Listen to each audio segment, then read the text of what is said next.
Yes. So where are you going? Well, I didn't know if you were saying. I'm hovering. Okay. Jeans with arrows. Oh my gosh.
If anyone's watching, I'm just trying to set the thing up before the damn thing starts.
A knock on the door tore him awake. He slugged over to the door and brushed the matter from his eyes. He was not normally known for intrepidity, but he remembered seeing Jenna's words explode onto a computer screen and was now feeling himself. Angrily, he barked, "What do you want? Who is this?" He was half awake, thinking he'd been fooled into an early rise by some cult peddling the promise of enlightenment or heaven or perhaps mad pussy in the stunning golden streets of the afterlife, where elves danced to Jean-Michel Jarre soundtracks on the cotton candy clouds. He hadn't bothered to look through his door's dingy peephole when he opened it. "It's a telegram, motherfucker!" Men in hoods, like really cheap, shitty hoods from Burlington Coat Factory, with embroidered dragons laced with sayings like "Live strong, die stronger" on the back, rushed into his apartment. They all carried bats. There was 3, 4, then soon 7, one after the other, just streaming into his apartment, knocking over a small collection of books, a turtle-shaped clock, a miniature black and white television that was permanently frozen on the scene from Kojak. They smacked him about the face, the arms, the back, and suddenly the head. He was knocked onto the ocean of his bed, falling like an angel from a dream. He landed as one of the men struck him with a pillow, and the down swirled around him in his descent. When he landed on the bed, he was face to face with the television. Téllez, flickering and shattered, was getting into a long, mustard-brown car with tinted windows, staring off into the distance, face scrunched up and forgetting his clues. Then Addison ripped awake. He was covered in sweat, heaving. A sliver of light from the street lamp shone in from the streets, peeking through his curtain. His cable remote was resting on his chest. The glow from the television buoyed images of Kevin Trudeau's purple suit around the room. Everything was normal, nothing damaged or stolen. It was a dream, he thought. No Taco Bell before bedtime. No hanging out with the building meth addict before bedtime. He splashed water on his face in the bathroom, not turning on the light. There was just the thin rays from the TV screen beaming into the open door. He looked in the mirror. There was a small object, creature, moving around behind him, something sort of shifting like a body under a tarp.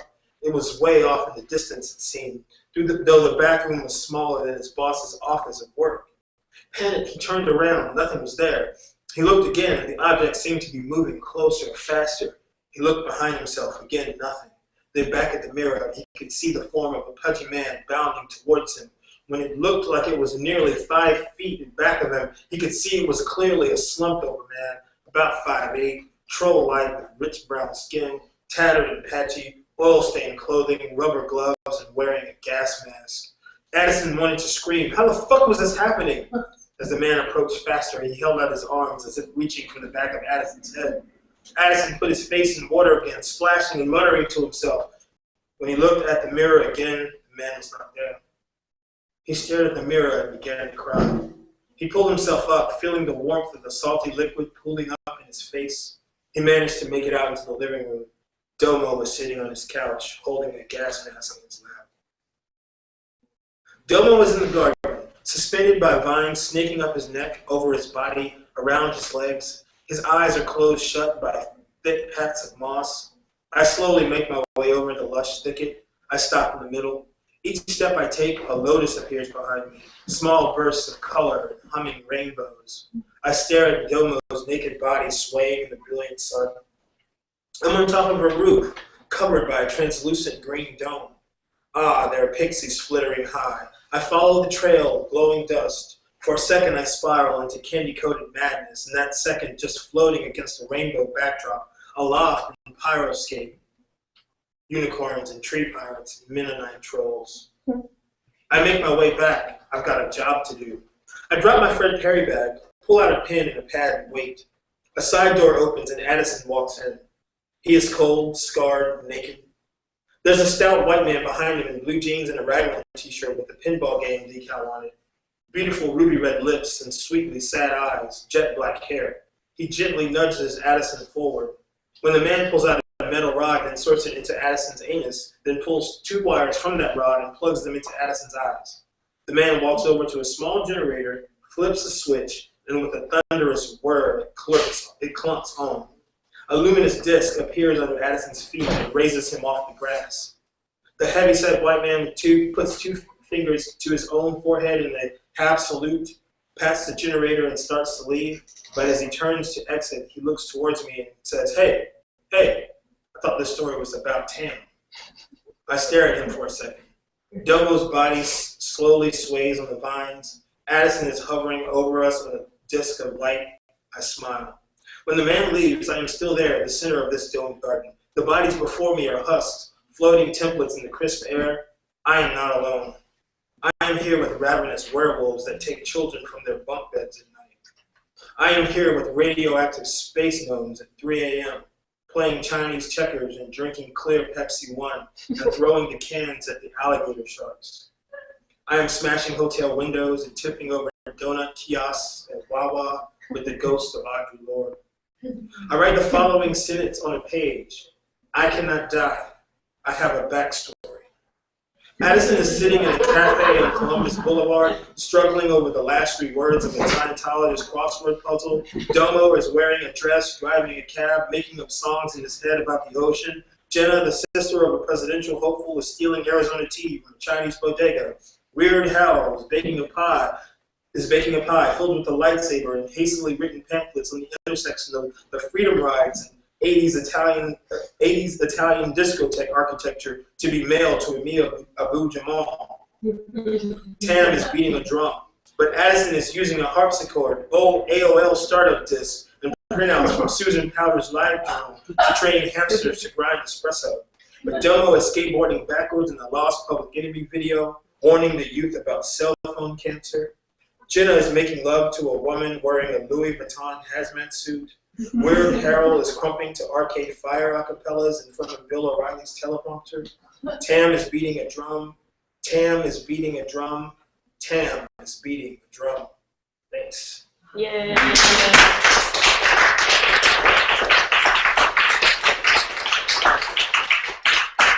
That was an excerpt that I read at the Afrofuturist Fair, which is a event put on by Phillips. She's a curator of this event. It's a ball that brings together, I don't know, have you guys heard of it? Yeah. Oh wow, okay, great. So everybody knows Afrofuturist. She also put together this really awesome event called Octavia City. If you go to blacktribbles.com, you can read it as a podcast, but it was essentially a 4-hour radio show on G-Town Radio where people read their Afrofuturist stories over the air. And a group named the Black Tribbles put it together, and it was a fantastic moving event. So go to blacktribbles.com and check out the audio. In the meantime, let's have Rashida Phillips come on.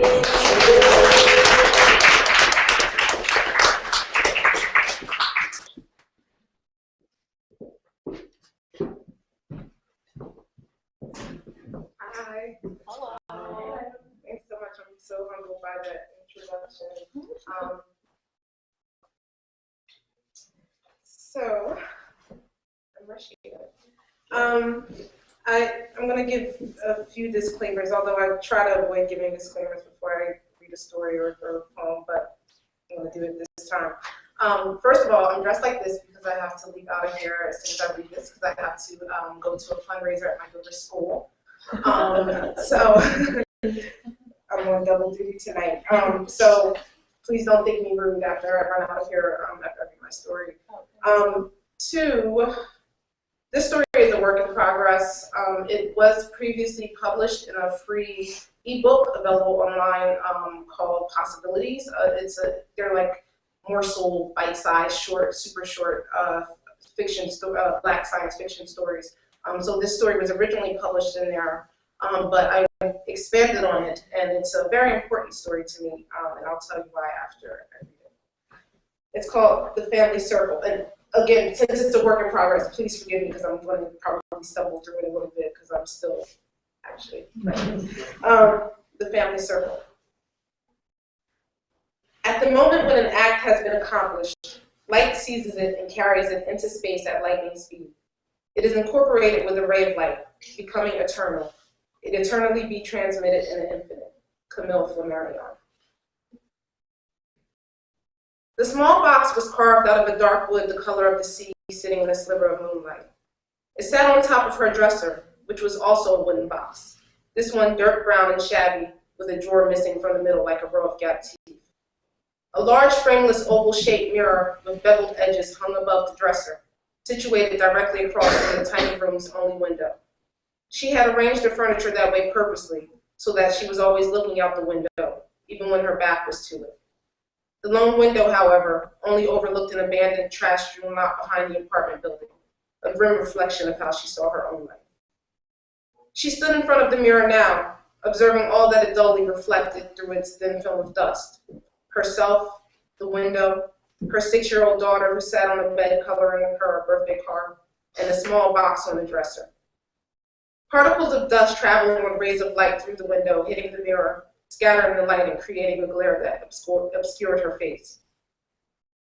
She picked up the small box, performing a ritual that she had performed an endless number of times over the years, turning it over in her hands a few times, inspecting the letters carved in wood at the top, which read Family Circle, rubbing her pointer finger and thumb against the small metal clasp, flipping the clasp up, then back down. But she would never open it. She never checked its contents. As a result, she did not know what the small box held, why it had those words carved into its face. The small box itself was a companion as familiar to her as the lines of her favorite song. From the day she lost her mother on her 7th birthday up until today, her 21st birthday, it had traveled with her from foster home to foster home, throughout shelters, and finally to her very own box, a government-subsidized studio apartment in a neighborhood at the shadowy edge of town. The small box had been packed right along with her and her daughter's 2 belongings when they had moved from the transitional housing program last week into their studio apartment. It was all that she had inherited from her mother: birth certificates, a few photos, and a small box that she had never actually opened. She had never opened it because the choice of whether to open it or not was the only thing she felt she ever had control over. Most of the time, events seemed to happen to her, as if someone had planned her entire life's course without consulting her own. Choices were made for her and about her, but never by her. Perhaps it was her own mother who had chosen her path for her on that fateful day 14 years ago today. That was the day her childhood ended, like an imploded planet, and she had felt stuck ever since, hopeless, suspended in a timeless universe where nothing ever changed, or like the reflection in a mirror instead of the person standing before it, powerless, trapped under the weight of its own gaze, only able to reflect what was in it and never to change it. Every single day looked the same, full of the same struggles. She woke up to the same pain, hunger, failed relationships, joblessness, despair, anger, all the baggage from the previous day. Yesterday, today, tomorrow was already the same. The days all melted into each other like disembodied memories struggling to embody the present, ghosts searching for a body. A cycle of days with no end, a cycle that she had no power to shift or break. She had even birthed a child at the age of 14 like her mother, and a week after her own birthday, like her mother. Today, on her 21st birthday, and the 14th anniversary of her mother's suicide, however, there would be a change. Today, there would be a choice. Today, she would give herself a gift. At some point along the way, she decided that she would open a small box on her 21st birthday, which was the same age her mother had been when she took her own life 14 years ago. There was symbolic meaning in it, though more morbid, which made her feel almost closer to her dead mother. Or maybe she had made it all up in her mind, that there was some significance in opening the box today, or that she had a choice either way. Maybe even this, opening the box today, had somehow been part of her mother's plan all along. With that thought, she smiled at one of the last memories that she had of her mother. Her mother would carry out a nightly ritual of opening a small box and taking something out. Or perhaps she was putting something in. She never really saw what it held in her fuzzy childhood memory, and she was never allowed to open it, even when her mother would let her play in the makeup stored on a dresser. Her thoughts shifted to the room around her. She was fascinated by how closely it actually resembled the kind of bare, lifeless, box-like room she and her mother had to live in when she was her own daughter's age. Fascinated at how she had somehow ended right back where she came from. Now she felt ready to open the box, ready to find a lifetime worth of answers inside. Why had she carried it all these years? Why couldn't she escape the box? She opened it. Gleaming in the dark was a bracelet.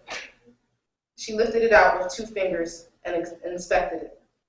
This is what she had carried in the box for 14 years to this day, her mother's jewelry. Perfectly circular, the bracelet was made of 12 gemstones linked around a band, each stone with a unique shape and bearing an engraved astrological sign. The largest stone on the bracelet was a glimmering oval-shaped piece of blue sapphire with a Pisces symbol.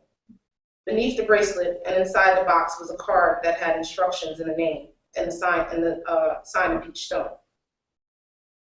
The biggest charm, the blue sapphire, stood out to her because her mother, born on March 7th, had been a Pisces, and she, born today, March 14th, was also a Pisces. Like her mother before her, she had given birth at the age of 14, 1 week after her own birthday. Her own daughter would turn 7 years old, 7 days from today, on March 21st. It seemed natural to slip the bracelet onto her left wrist. She hardly thought about it. But as soon as the cool band of bronze made contact with her skin, it attached itself, becoming uncomfortably tight, squeezing so hard that her pulse throbbed. Frightened by the sudden grip, she grabbed at the bracelet to pull it off, but it loosened just as quickly, the pain dissolving into a phantom lightness. Just then, the light from the sun hit the bloodstone's Pisces, reflecting it back into the mirror. She looked at herself in the mirror, and for just a moment she could see herself clearly, see her daughter at play on the bed behind her. The bracelet rested on her wrist comfortably, because it had been hers all along. Back in her body now, she remembers. She looks at herself in the mirror and sees herself in a memory of the day of her death 14 years ago. There would only be a few moments, she knew, from the instructions on the card. She spun away from the mirror to look at her daughter directly. The memory feels like a dream, but she cannot speak and her movement is slow. The room around her is shadowy. She is dragging light with her. She walks over to the bed, kneels down to her daughter, and kisses her on the forehead, mouthing the words. In the box, I love you, break the cycle. The little girl does not understand what her mother is mouthing, but she will always remember the way each word feels as her mother pressed them into her forehead. The little girl watches her mother walk to the dresser, slide something off her wrist and drop it into the special little box she keeps on her dresser as she does every night before bed. The box she wasn't allowed to touch even when her mommy would let her play in her makeup. Her mother walked into the bathroom and locked the door. When Mommy came back out several hours later, she was being wheeled away on a stretcher, her eyes wide staring into oblivion, out of their government-subsidized studio apartment at the shadowy edge of the city. The end.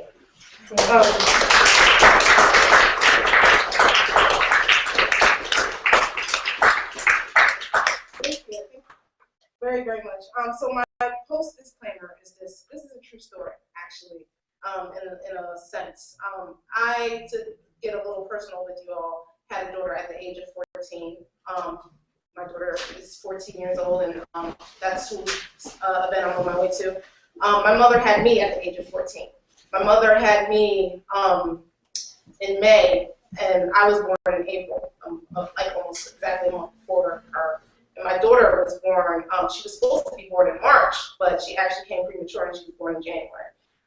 So with that said, my grandmother was also a teen mother. So like teen parenting sort of runs in my family. It's a family cycle. And I was supposed to be like that one that broke the cycle, blah, blah, blah. But I ended up actually falling into it, but then later breaking the cycle because I went to college, I became a lawyer, blah, blah. Everything's fine and happily ever after. So anyway, the story is very personal, and that it's about breaking cycles and about, you know, just being able to shift things and how you do that, and, you know.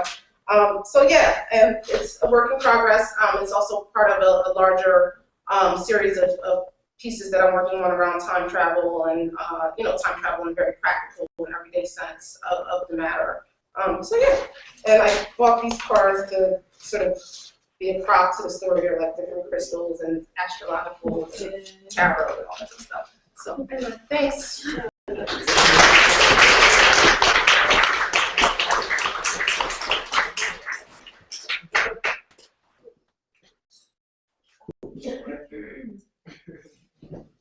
And up next to read A Laser Life, my best friend in the entire world, and my partner, Shane Jenkins, is going to read for you guys.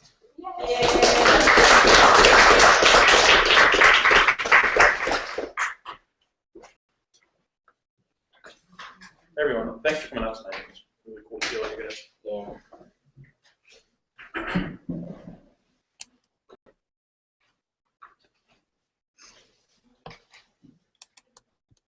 There is a somewhere that distance cannot describe, a dark, frigid rock in the lonely recesses of the universe, far removed from the vitality and warmth of any sun.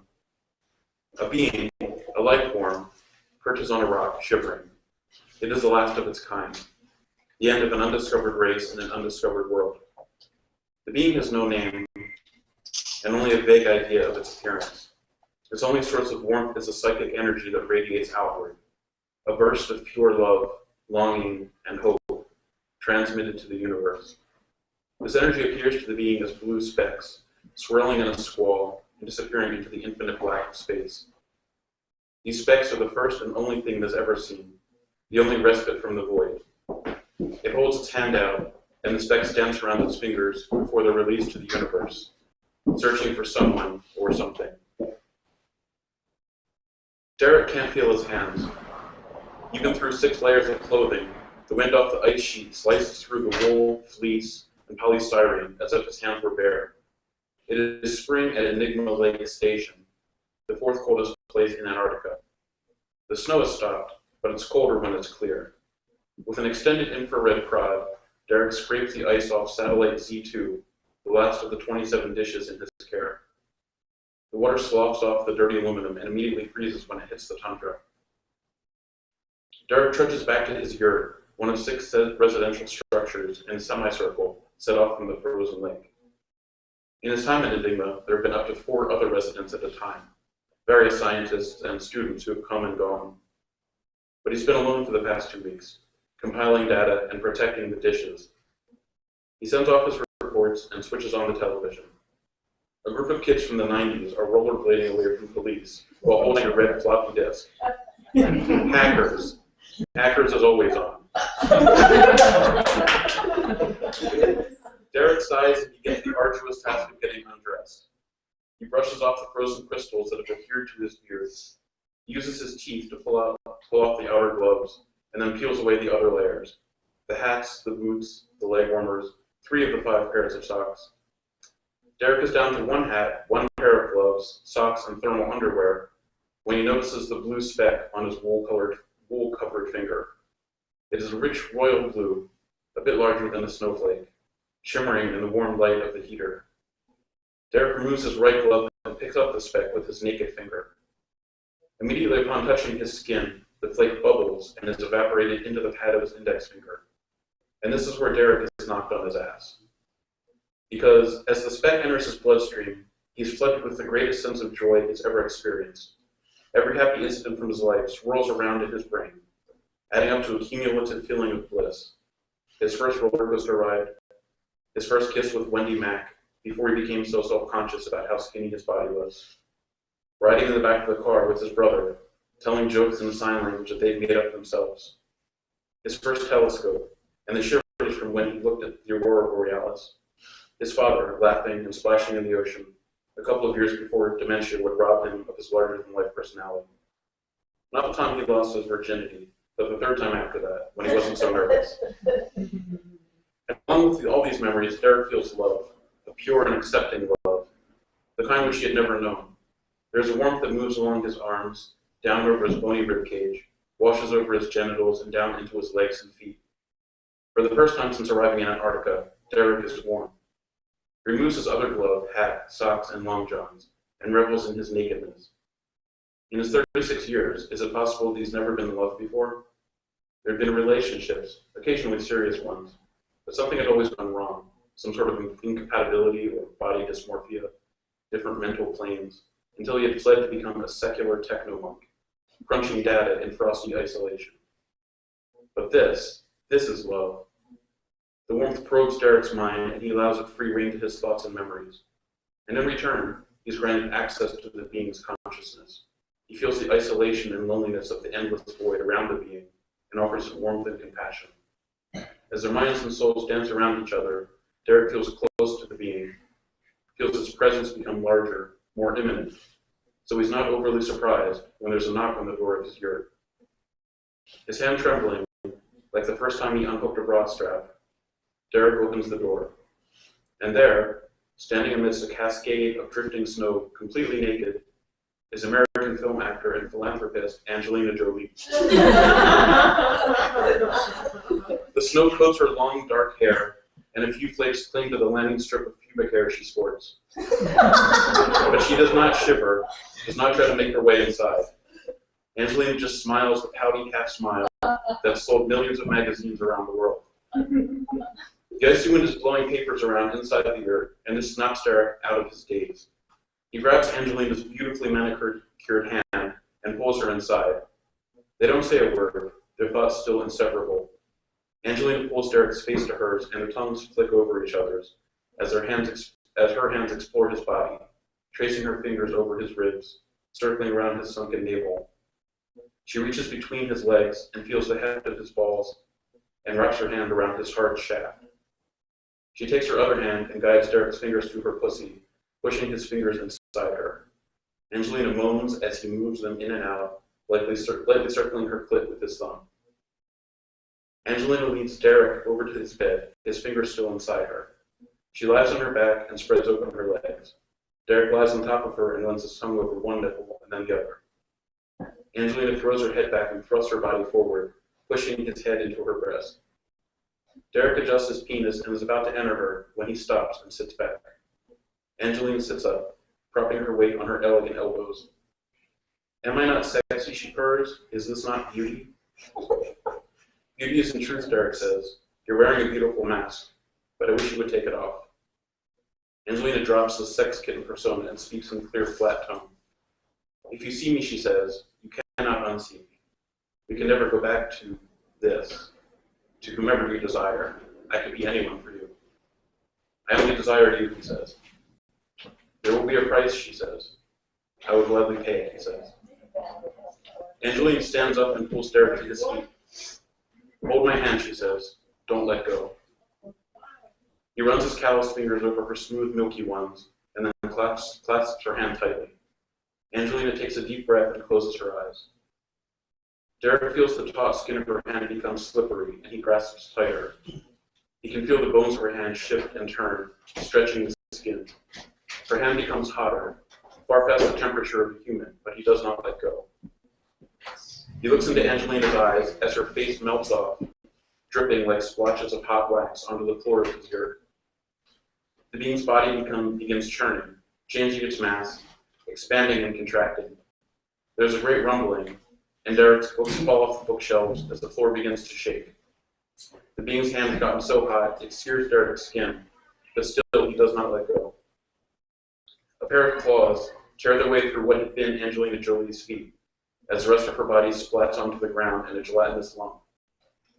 The being is covered in a sort of enormous pulsing amniotic sac, with electric currents running over it. The hand Derek is holding becomes a claw, and its nails sink through his skin and touch his bones. He closes his eyes from the pain, wills himself not to pass out, but still he does not let go. A piercing cry emits from the being, the sound of cold and forgotten, the sound of loss and desolation. It echoes through the yurt and outside into the braying wind. Derek feels the being's mind begin to slip away, lost in its agony. You are not alone, Derek says in his mind. Come to me. Come back to me. The being's protective cocoon lights on fire, and immediately the flames jump to the walls of the yurt, coating them in flame, igniting the books and papers. Derek's hand is so burnt, the bones of his fingers are now visible. But still, he does not let go. There's one final shift as the being, free of the charred sack, rises to its full height, its head brushing the ceiling of the burning structure. It shakes off the last of its protective coating and stands erect, a good 2 feet taller than Derek. It unfurls its set of wings, giant leathery appendages, with currents of celestial blue specks pulsing through the membranes. Its head is red and angular, with a set of black whiskers that reach out from its cheeks, feeling, sensing, assessing the surroundings.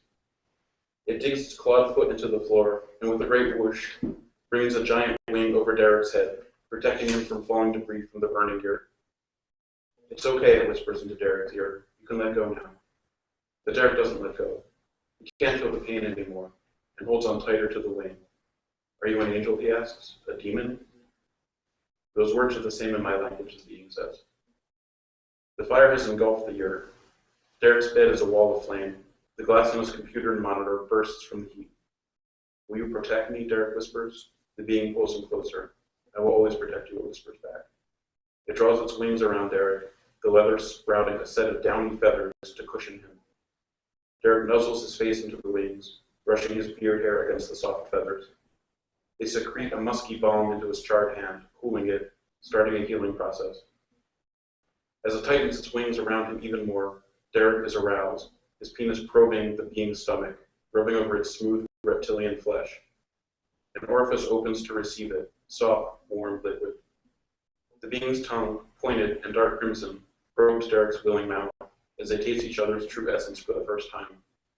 And there, as the last of Derek's own burns away around them, with the unforgiving wind of Enigma Lake barely a breeze, with the blinding sheets of snow a mere flurry, with the infinite dark only a shade of dusk, they make a new kind of love.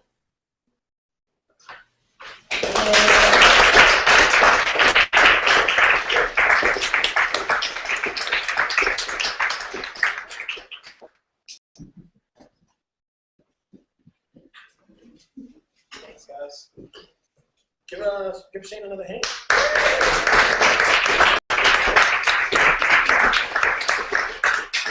So, as you guys may or may not know, many of us have formed a group called Metro Polarity, which is sort of like this umbrella sci-fi collective, where we talk about different things going around the city, kind of like weird, nerdy, geeky, activisty stuff. You can go to metropolarity.net and check out all the rumblings of what we got going on. We have a zine and some stickers available. Also available is a zine called All That's Left. It's written by one of the founders of Laser Life, who I actually met by coming up with this whole thing to get us all together. And Maggie's become one of my good best friends. Maggie 18 will be reading right now. Oh my God.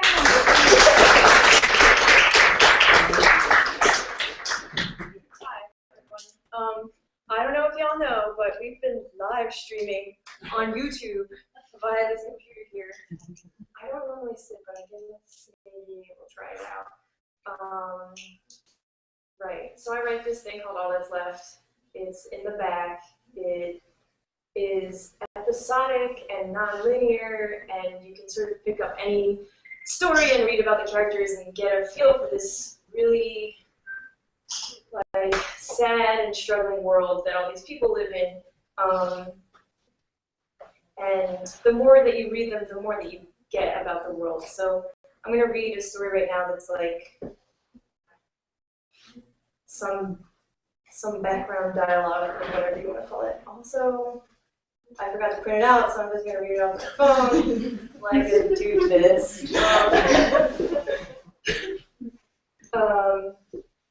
Okay. Oh, I'm going to try some weird thing that I learned once. Who's that? Oh, that's my mom and dad before they had me. I'm really into how they're taped to the wall like that. All the pictures, I mean. Kay hummed a polite nod, eyes sweeping over the wall's haphazard cluster of photo prints and found scraps of collage art. It was an odd feeling to have someone over in the middle of the afternoon on her first day back home. Tima had been in Onwanga 10 days, long enough to be considered all right by the neighbors and given some labor and resource accesses. For the past 4 of those days, Kay had been away in the domes, trading survey reports in hell for critical prosthetic body maintenance. Today, Tima was over to pick up a copy of Demo's unlocked terminal installer, which would grant her full access to local web. But things were awkward. Why agree to have Tima over and not just drop it off on a corner? Kay didn't know. They stood conspicuously apart from each other now, one in a ruminative silence, and the other intrusive, feeling intrusive and timid, a stranger in a sorcerer's lair. They stood in a warm, sun-soaked corner in a towering, narrow room flanked by 4 industrial-sized window panes, the most personable nook in a lofty space that, for some reason, appealed to Kay. It had been the upstairs level of a 2-story factory that used to manufacture garbage like those shitty no-rib leisure suits that always reeked of petrol and made your skin stink like artificial banana smell. A typical establishment some 30-odd years ago, back when the then state government rezoned the deserted city neighborhoods for manufacturing. Now it was just a place to sleep in a sinking block of other crumbling buildings. Kay took a few plodding steps towards an old wooden park bench that she and Braga had carried into the building many moon cycles ago, and gestured for Tima to follow. It seemed like a warm place where Kay took her meals, a place where she did things, made things. Across from the table, against one wall, there was a charge burner rigged next to an industrial sink and a pantry box. It seemed set up so that when Kay sat at her meal work table, she could either gaze out the window or at those curated objects on the wall, conscious of them or not. The tabletop was cluttered with markers, worn sketchbooks, greasy takeout leaves, bits of found metal. Kay straddled the seat bench, her back angled towards the collage wall, and cleared out a spot for Tima to sit at. I don't like frames anyway, I think, she finally offered, easing down opposite her visitor. It's some old-time rich homeowner shit getting frames made, she soured. Plus, I think they take away too much intimacy sometimes, that layer sitting over the top of the real thing. I mean, it's sad when they rip or they start to rot, but ain't it stupid to try and preserve shit like that? Nobody's got nice homes anymore, you know? I hear what you're saying, Tima mused. It's just like our setups, right? We're meant to rot too, but then... Kay looked at Tima to politely acknowledge his consideration and found himself caught up in a set of luminous eyes and an earnest gaze. Maybe this was the first time she really looked at Tima straight on, whose attentive round face, at least right now, was clear of the somber mental anguish and weariness of soul most newly arrived people contained. I guess, Kay began. Well, wait, I feel like that's different. And it isn't. Our sets versus frame prints. Kay looked over her shoulder at the taped picture of her mom and pop. I feel like I know we're gonna rot no matter what. Even when we get new drugs or parts, or like in my case, a whole new body, we all feel, at least us here in the we're never like, oh, we're gonna live forever now. No, we're just like, we got lucky. We're gonna live another day. I don't know if people feel that way about putting prints behind frames. People do that with this notion that the print's gonna really last. UV films and all that shit, like trying to preserve it for future generations. That's cool, I guess. Things like that should be done if people want to do them. But with us, how many scrappers have you known more than 10 years? We all die, fall apart, no matter what. Tima searched for a response to Kay's cold assertion, growing confused in the process, nervous to say something out of hand, afraid to ask something too personal. Kay watched her face, slow to realize the change in energy around them. No, I didn't mean it like on some gloomy shit like that though, Tima. Are you kidding? She exhaled through a laugh. That was such a downer. Kay instinctively reached backwards towards the curling edge of her parents' print, fingering the corner, a nostalgic back and forth, flick, flick, the sound of the last pinwheel blowing on the carnival man's shopping cart, of a playing card in her spoke wheel. Yeah, what the fuck, she mused. I'm sorry, I brought it up. It's totally personal. Maybe you just miss your parents, Tima offered. It's possible, Kay admitted. Sometimes I look at these old pictures of my mom and dad all young and in love with each other and get blown away. The world looks so different back then. You can tell they're not packed full of bits junk just by looking at them. You can tell there's still neighborhood blocks and lots of buildings and shit lighting up the sky. No partitions. No partitions back then and no front. No kids like us. Kay simmered in her grim nostalgia to be longer. Do you have more prints I can see? Only if you want to show me, I mean. Oh, shit, yeah. Kay started at once, tossing herself towards the end of the bench she sat on to retrieve an open shoebox. Check these out, she said, pulling a small stack of flimsy photo cards stock out and handing it over. Tima took the stack in both hands, eyes widening at the alien quality of touching someone's personal relics like this. There were myriad images of one brown-skinned man with luxurious, glossy black hair, stylishly cut in the old long style, and stoic eyes. The nose was strong and straight, and paired well with the sensuous lips beneath. Body on the beach, tanned and smooth, at a former paradigm's peak of youthful splendor and ability. First time my dad showed me these was to give them to me before he died. He was old. He wasn't feeble or decrepit, though. He just had silver hair. His skin was a little saggy. There were liver spots in places. You could sense the age on him. He was really against those cell invigoration drugs when the clinics were trying to get people hooked on them. He always took me along to the botanicas and the Chinese medicine shops in old downtown, always telling me to eat this and that, to heal in the ocean, to stretch in the morning. He was really like my personal shaman, and he died alone. All he had was me. He was too intense to be with anyone. He had a lot of problems, a lot of PTSD. Always telling me how he'd never gotten a proper mother's love as a child because he was born of a rape and she didn't want the baby. Whoa. Well, he never said it outright, but I figured it out. Yeah. So, such a beautiful creature, like burning brightly in the world and unable to find the kind of nurturing love he needed so badly. I mean, I wasn't even in his life like that either. So I saw his pictures and was devastated right there in front of him. Like, I could have loved him. He's my dad. He's already old. He's where he's going to be. Kay trailed off. I thought all that and just sighed a bunch while he put the pictures in a bag for me and asked me if I'd been eating all right lately. That's heavy. Yeah. The two fell silent, and then the lull turned to face each other, eyes elsewhere. Alone at the table, her first visitor in forever, Kay realized. The warm quiet of the space was regretfully too intimate at this stage. Before Tima had officially entered Albuenga, Kay had intercepted her with a relay chat. And those had always been friendly, open, bordering on flirtatious. But isn't everything flirtatious online? This was their first in-person interaction, though, and Kay found herself full of tension and a poor conversationalist. She usually prided herself on being a pro at unmediated contact, too. So what are you doing tonight? Tima offered, as though she just remembered something, apparently free of or good at hiding the tension so present in Kay's heavy silences. I don't know. I was going to take a walk around, do some people watching, maybe make sure the new regulator isn't getting too much flack from my regulars. How's that? What, regulating? Yeah, I mean, I know that's what you do, but I've never seen you actually doing it, or like, I don't know. What, like being out on patrol with guns blazing all fucking up stupid gang shit or something? I guess, yeah. Do you do that kind of stuff? Sometimes, Kay shrugged. Not really around here, though. It's hard to describe, I guess. We do action shit like that, but not since a long time. It's more like keeping a guard, we might say. I've been walking here for a long enough time to establish some ways with anyone that would need them, and everybody respects the code enough not to want to fuck with it, so you know, kinda.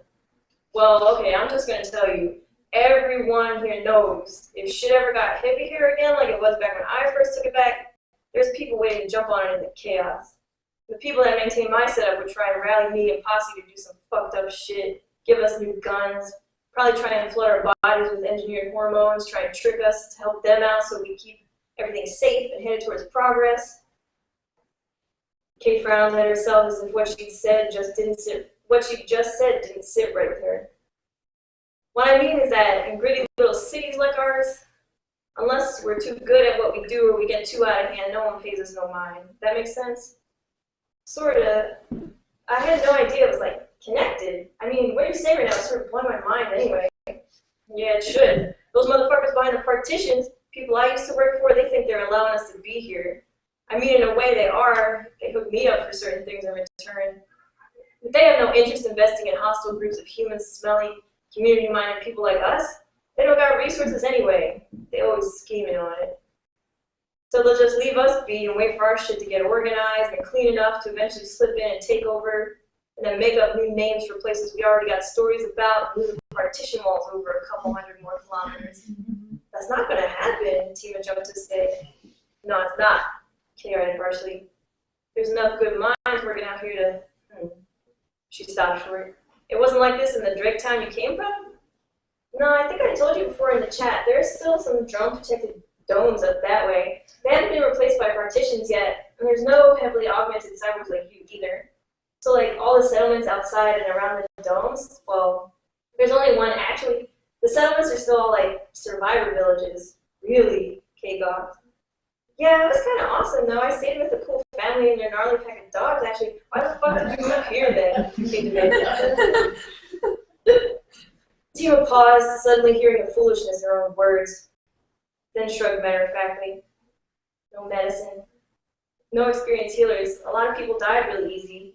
Food shortages, all sorts of agricultural issues. The land out there is still pretty sterile. Wow, man. I can't believe it's still so raw up that way. I wonder who the fuck is in that dome. Yeah, I don't know what to make of it, Tima sighed. What I do know is that I'm glad to be out here for now. She paused and looked around the room, gathering thoughts. I guess you have a lot to do with how it is out here, huh? I don't know about that, Kay began. No, but I mean, like, there's some really good radical shit going on out here. I don't know how long I'll stay, but I'm glad. So Kay suddenly said, about what? It's just real nice to hear someone else talk good about this place is all, Kay offered. Oh, good, Tima smiled. Oh man, I don't do anything in this town but bully my crew and bust people's shit up. The real do-gooder kids, the ones that keep things moving and building shit, you know, I'm not one of them. Just cool with them. Doesn't matter to me, Tima grinned. Thanks. Kay grinned back, feeling the grim burden of a faded future on her shoulders, burning happily into the present excitement of a close-formed body from a different place in the world for once. A person level-headed and forgiving enough to enjoy having these kinds of contemplative chats as if the world was at peace. All of a sudden, Kay's brown lit up with the intensity of her fleeting brooding. You know, I was worried for a minute when we started chatting, like, what kind of person you were and where you came from and how you got here and shit. I don't intercept a lot of people who can receive chats. I gotta be worried about that kind of thing, you know. This place is special to a lot of people. Gotta make sure we don't look too good to the Inhumans over yonder. I just came back from there. It got me a little spooked this time. So that's why I'm probably coming off like weird to you right now. Tima stared at Kay, whose downcast face and slouched shoulders suggested the urge to collapse. Are you worried? Tima asked softly. Every day. But you, like, there's the whole regulators crew. Are you the only one that has to worry about that kind of stuff? Kay looked up wearing a battered smile, finding herself at leisure to take in the welcome sight of sweat sheen on open collarbone, trying to keep a disheartened frown at bay when her sick imagination provided mental imagery of Tima generously sucking her off, like she knew she liked to do. Her gaze grew distant, then fell. Then returned to Tima, so obliviously, lovingly patient. Anyway, she started pulling out what looked like a wax paper wrapped biscuit from a pocket. This is it, she said, placing it in front of Tima. You said you already have an ACAD foundation? Well, this shit is going to fortify that and then build some new matrices, reassign the individual structures, that type of thing. And then you should have the proper send-receive protocols available to exist on our web. Whoa. Yeah, Kate gestured proudly toward it with a grin. That's homegrown shit. I don't mind. You eat it. Does it taste good? Don't taste bad, Kate shrugged, standing over Tima, who stared up at her with a discerning smirk. Maybe we can go get something to eat with that, you know, I'm feeling kind of odd. Might be nice to get some air, get you fed. I'm sure you haven't been eating well till you got here. You're a lot nicer than I think you give yourself credit, Tima interrupted, smiling. Oh, shit.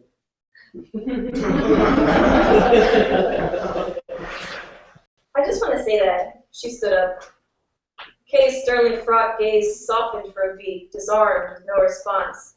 And you didn't answer me earlier, Tima picked up without skipping a beat. Are you doing anything later? What? Ooh, she fumbled, eyes wide and feeling off her guard. Well, obviously I wasn't just going to come over here to pick up an adapter and leave. Are you? We can go to Pekin and get rolls and people watch, like chat, but in person. Kay looked at Tima a little alarmed, a little enthralled, trying to discern Tima's interest in her as either naive infatuation or something more consensual than that. Either way, welcome to the relief of company, however fleeting. She exhaled slowly, posture reflecting a smile. It was nice outside. Let me just sync my interface and get a strap up real fast.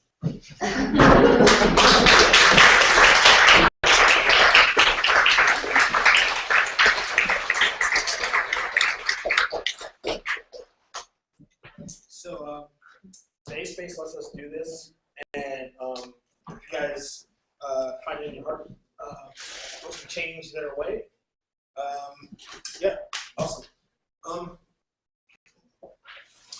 So I made this little zine.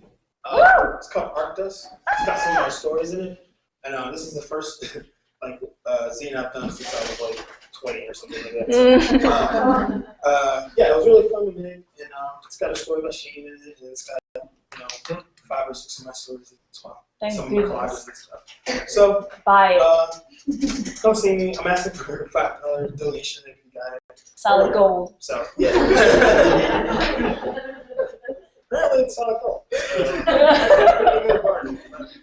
you get a solid gold. Yeah. So, Gold press platinum. yeah, I'm going to read this story. Okay.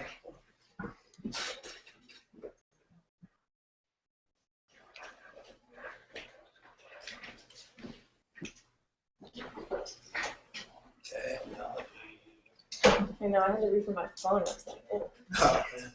I'm not used to it. I'll tell you about the Ark. I'll tell you it hovered there for a year, just a shiftless vessel in sunburst sky, a piece of a black nightmare, ragged and jarring and disembodied, a floating vestigial. Ark symbolized the magnificence of country, the pride of 500 years of manifesting beautiful destiny, resonating, glowing, lighting the way. It was a beacon. But then the Ravagers came and bludgeoned a hole in its side, scraping away metal and iron and dismembering our beautiful Ark, our light Ark, our hope. Yes, a bomb exploded and nearly everyone on Earth could see it. A rain of metal and bodies listed through the Earth's atmosphere, debris and the corpses of some of Earth's greatest heroes fell with innocuous lack of grace from the cold clouds of space to the warm terrain below. There was a skylight Meeks with her living, long golden hair flowing and rich. There was Van Oxycon, former stuntman turned into a living battery cell, whose fingers were sparking electrode wires. And there was even Dr. Decepto, a once vile and evil man, with the power of the illustrious 10 reigns of Amadou. They hurled through the air and reached their deaths on the rocky shore of the Outer Banks of North Carolina, or a daycare center, playground in Boise, Idaho, or a local meeting of tribesmen in a Maori village in a dense New Zealand forest. These were people, hundreds of them, who stepped on miracle stones, who touched alien monoliths or blew their bodies up in labs and scattered their molecules across the dense and wide plane of existence. They would become powerful and alive in zeitgeist, and one day, one of them, Sir Galaxy, would rise from a mugging at an L stop at Gerard and say no. He'd go home, his son's comic books and computer games in his hands, rip the new silk curtains down, fresh out of layaway from the dump, and cut out a scar and sew it on his chest. He'd step out of the house and he would save us time and time again. They'd call him heroes. When the ark exploded, Tack was in the backyard. She was always in the backyard, watching the fireflies, tracing the flight paths of dandelion seeds, listening to the gift sounds of crickets. Sometimes she'd sit on the step, caked in mud, gearing herself up to leap, and she'd chirp back at him. I am a butterfly. I like butterflies. I like butterflies. The insects seemed to answer back every time, their clicking, raspy cadences lifting higher into the night at her every assertion. That night, the trees were swaying in a playful fury, batting their branches and whispering their secrets. Wide-eyed, Tack sat and watched in the cold breeze. Earlier, she was down by the pipes in the old yard. Her brother Raynell was with the king, playing a makeshift game of basketball with the abandoned pits. So starved were they for the game that anything and everything would become a ball, a court, a hoop. They nailed a milk crate to a tossed-out, lice-ridden mattress and set it upright against the dumpster of Maselli's pizza joint. A milk jug half filled with water with the cap scotch tape seal for a ball. When Maselli came out of the back from all the noise, chasing them away, the fucking bullies, tearing down the mattress goalposts and tossing it in the trash, and used the dumpster itself as the hoop. A fresh stream of a bum's piss as a free throw line. 2 points if you get it in from across the street. Yeah, right there, Kim said. Nah, yo, in front of the organic vegetarian macro deli. Yeah, yo, still one of them kale smoothies while you over there. Bottle of water, something. Tack loved the king. His heavy, dark brown eyes, his thick skin that fit oil drum tight over his lithe body, his knowledge of worldly things that emitted like smoke from around the rim of his black scale snapbacks that fought hard to press down on and cover his bob with dreadlocks. He stood in such egregious contrast to her doughy brother, Raynell, who sort of moped around the neighborhood in flip-flops and basketball shorts and oversized Chippendale's Rescue Rangers t-shirts with the decals cracking. His head full of all the names of the voice actors on gargoyles. His pockets full of lint and 8-sided die. Though he never used them or knew what they were for, he just had them. What's that? Tack asked. A wuzzle, Akeem said, almost dismissively. He raided his sister's collection of thrifted stuffed animals again and found an odd creature that was part hippopotamus, part dung beetle that, with a few twists and manipulations, could miraculously turn into a ball. Some weird 80s shit. Don't worry about it. He shot the thing into one of the pipes that had turned right side up. It lost its momentum in the autumn wind and clank hit the side. What do you think they use this place for? Raynell asked. He was always asking Akeem shit, mining the dreadlock youngster for whatever useless bits of knowledge he could. Akeem took a quick glance around him. Green water was forming in puddles. The terrain was ripped open and gutted, packed with thick clay and mud.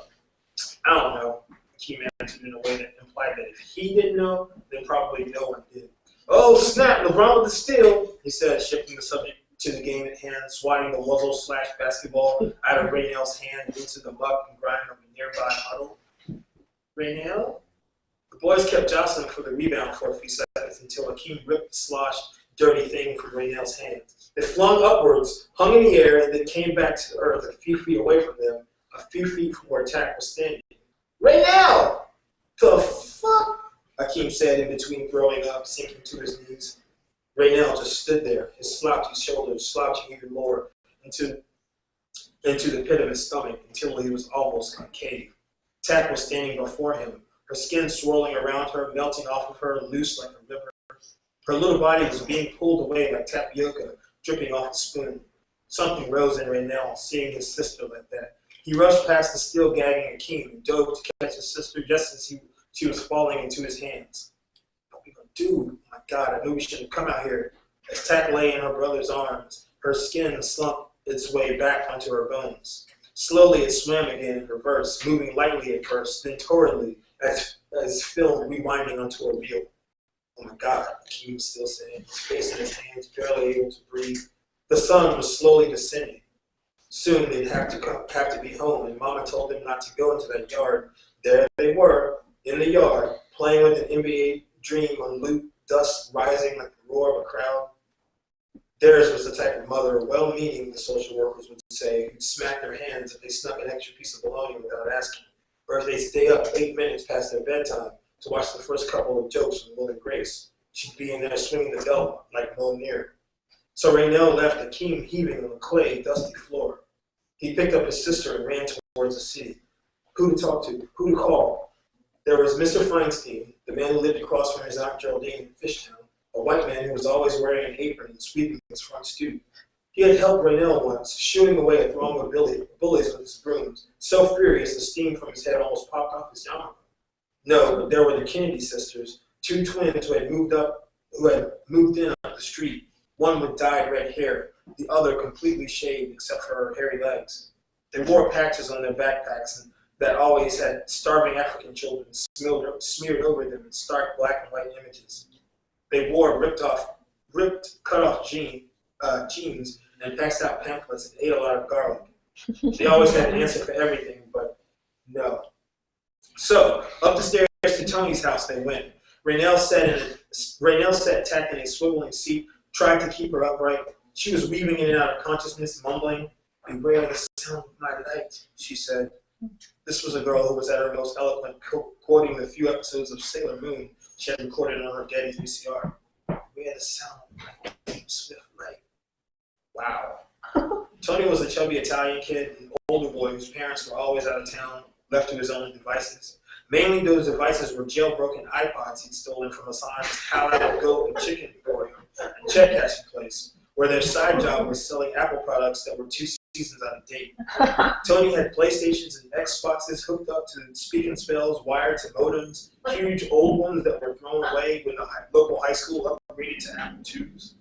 Machines and wires were everywhere. The room had a buzzing, cacophonous sound, like a looped mashup of a libertarian gun control rant, Windows failure alert, and an incoming fax. Television screens popped and whirred in the background. Tony followed Razel's quizzical gaze, staring at one of them. "Oh, shit," he said, then raced over and turned off the gay porn. Forget that. Tony went over to what looked like could have been a leather couch, cleared the copies of Discover and Omni magazine that had piled up on it, the stacks of computer paper with frayed hole-punched edges, balled up pieces of toilet paper and empty CVS sampler lotion bottles, pizza boxes, X-Men comics, and Men's Health and Bodybuilder magazines. This revealed what was, yes, a couch for someone to sit on. Sit. Raynell sat, sinking into the leather. As it surrounded him, he felt comfortable, plush with the fabric wrapping him up like he couldn't. Man. Tony rolled his chair over to Tack. "Your sister is really messed up. Were you playing in that yard again?" Raynell shamefully nodded. "Man, I haven't seen you since SciCon. Remember the cyborg display when they told us about the future of cybernetics, how people would be able to exchange body parts and become like whatever sex or whatever they wanted? Or that weird geneticist who was there talking about like links between family members who could be used to induce animal-like powers and say a mom and her son? Or do you remember the time travel talk? The black lady who looked like your cousin Elise, the one my brother was being a dick to when she was trying to get in? What about that girl who claimed she was abducted and inseminated by aliens? That would be fucking cool, you know, if I was a girl." Raynell was shifting in his chair. "Right, your sister." Tony rolled over to his computer. "Let's see." He typed in 5 words to Google. "Green water toxic dumps Philly." Artists flooded the screen. A failed science experiment. A government cover-up. Toxic dump protested by thousands. Tales of children mutated. Tony read one of the headlines. "Sir Galaxy to investigate next core's cover-up." Bingo. "Listen, man, it's cool that you thought of me, but I'm not a scientist. I will do anything to help you, brother. You know that. But for real, maybe you should take Tack to a hospital." "I can't do that. We'll get in trouble. We weren't supposed to be there." "Man, you are as simple as you are cute. Like, You'll be a handsome man someday. Walked towards his still sleeping sister. He gathered her in his arms. She stirred a little, this time without the space number. That was a good sign. Here, Tony said, grabbing paper from his printer. Take this, it's all I got. Thanks, Raynell said. Then, strangely, Raynell leaned into Tony's fat round face and kissed him on his soft lips. Time stopped, and mid-kiss, Raynell's eyes widened. He ripped away from Tony's mouth, stammered a little. It's okay, dude, Tony said, trying not to smile too awkwardly. He rubbed Raynell's back softly with his powerful hands, gripping Raynell's still developing shoulder blades in a circular motion. Take her to the hospital, man. Now. And he gently closed the door behind him. That night, as a family gathered around the television, Raynell on wire hanger antenna duty, his mom yelling at him to stand up straight, boy, when his arm got tired and Steve Harvey slowly started to crackle out of existence. Mr. Harvey was about to say something hilarious regarding men wearing dresses, and his mom, disappointed as ever, had missed it. Good for nothing. Where's your sister? James, the man in the velour tracksuit sitting at the kitchen table, was his interim dad, chuckled a bit. He often got pleasure from hearing his girlfriend yell at her kids. She outside. It's too late for her to be outside. But Tack sat on the step, watched the sky turn a sick pale purple. She hummed a song to herself in the quieting night. Her mother tore out of the house. Takesia Verdande Tyson? Girl, I swear you don't get in this house. But Mama, the sky. And yes, the sky. An army of beings tripping on light, hovering like stars in the dotted map of black night. The arc, sort of suspended there, was awash and tacking on glow. Gloria, Glow, come look at this! James dropped the kitchen he was eating onto the plate, nearly spilled his beans and rice. He kept hitting the side of the TV, yelling and gasping, his mouth full of food. The news reported an all-out battle on the arc between the heroes and the Ravagers. Clips beamed from the satellite feed showing spindly alien with wire-bound husks ripping through the corridors of the arc. What you are about to see may be disturbing. We ask that you watch them at your own discretion. Images watched over the screen.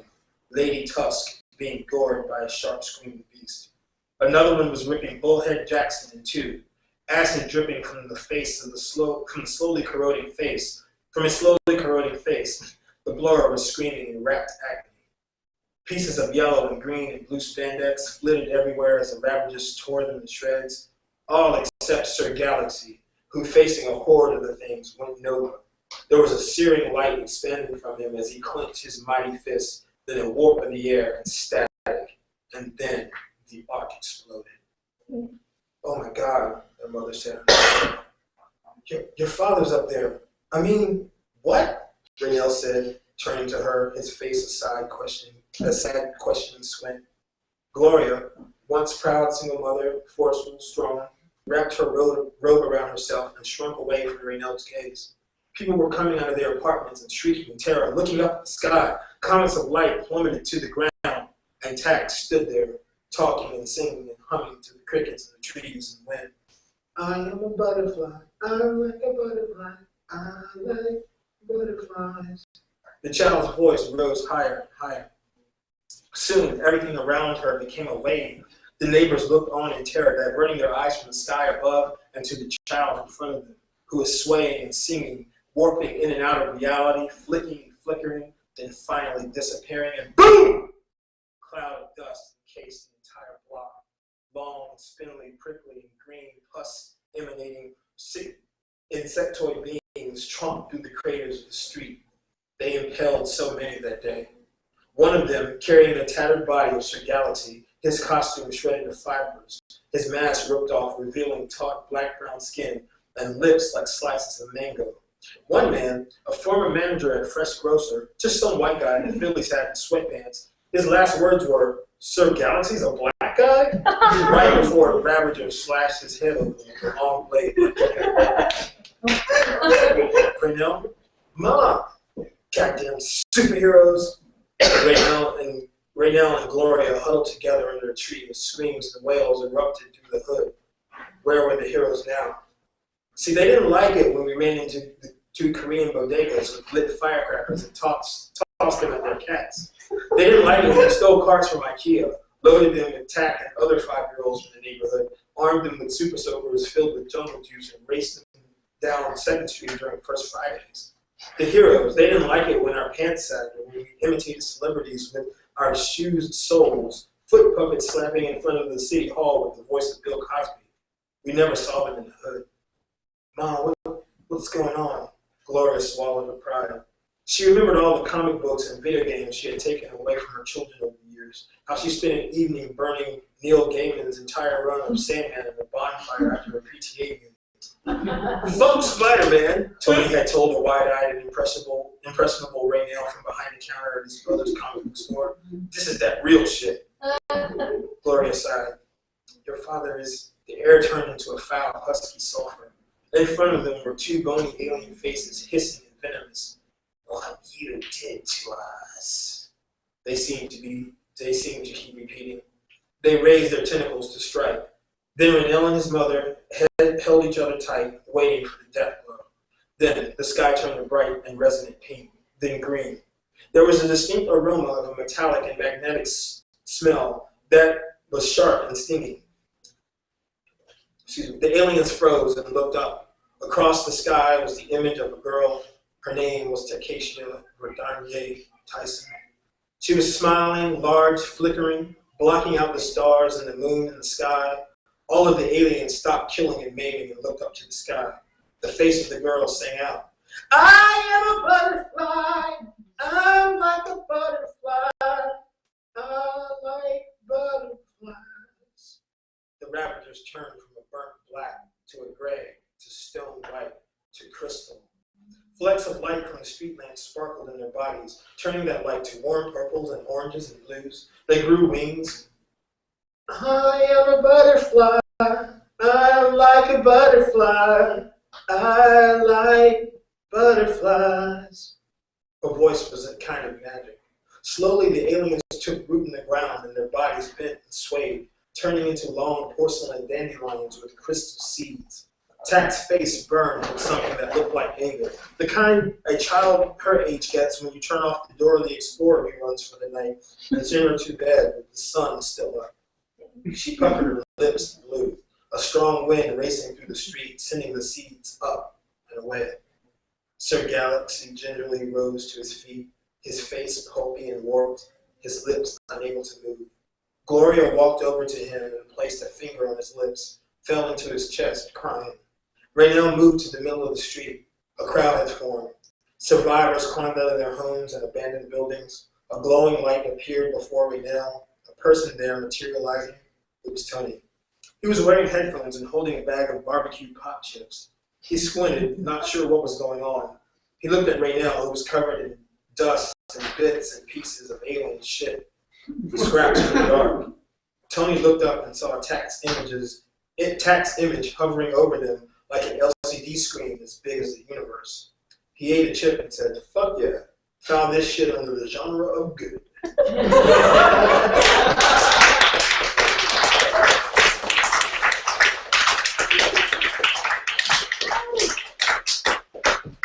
Alright guys, it's been another Laser Life. Thank you very much. Invite Jenkins over to the East Space, hang out. Thank you very much.